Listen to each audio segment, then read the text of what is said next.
नोटबंदी पर बड़ा फैसला। किसानों को सरकार ने दी राहत। नए नोटों की मारामारी होगी खत्म। किसान करेंगे पुराने नोट का इस्तेमाल। 8 नवंबर का दिन भारतीय अर्थव्यवस्था में और नरेंद्र मोदी सरकार के लिए जितना यादगार दिन है, तो वहीं जनता के लिए भी ये दिन खास है। मोदी सरकार ने 8 नवंबर की रात में 500 और 1000 के नोट को अमान्य किया। मध्यरात्रि यानी 8 नवंबर 2016 की रात्रि को 12 बजे से वर्तमान में जारी 500 रुपए और 1000 रुपए के करेंसी नोट लीगल टेंडर नहीं रहेंगे, यानी ये मुद्राएं कानूनन अमान्य होगी। 500 और 1000 रुपये के पुरानी नोटों के जरिए लेन देन की व्यवस्था आज मध्यरात्रि से उपलब्ध नहीं होगी।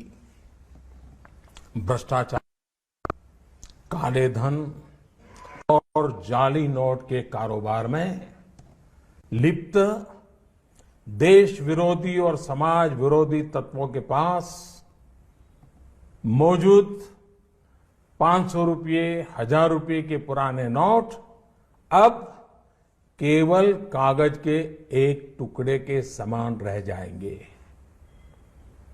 ऐसे नागरिक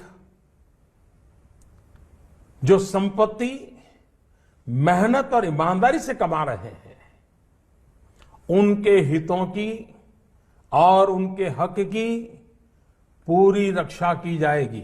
मोदी का ये ऐलान तो बड़ा था, लेकिन इस ऐलान की आड़ में किसान भी फंस गए थे। सरकार ने किसानों को राहत तो नहीं दी थी, लेकिन ऐलान के बाद पता चला कि किसानों के लिए रबी फसल का समय था और अगर बुआई कम हुई तो अगले सीजन में सामान के दाम भी बढ़ जाएंगे।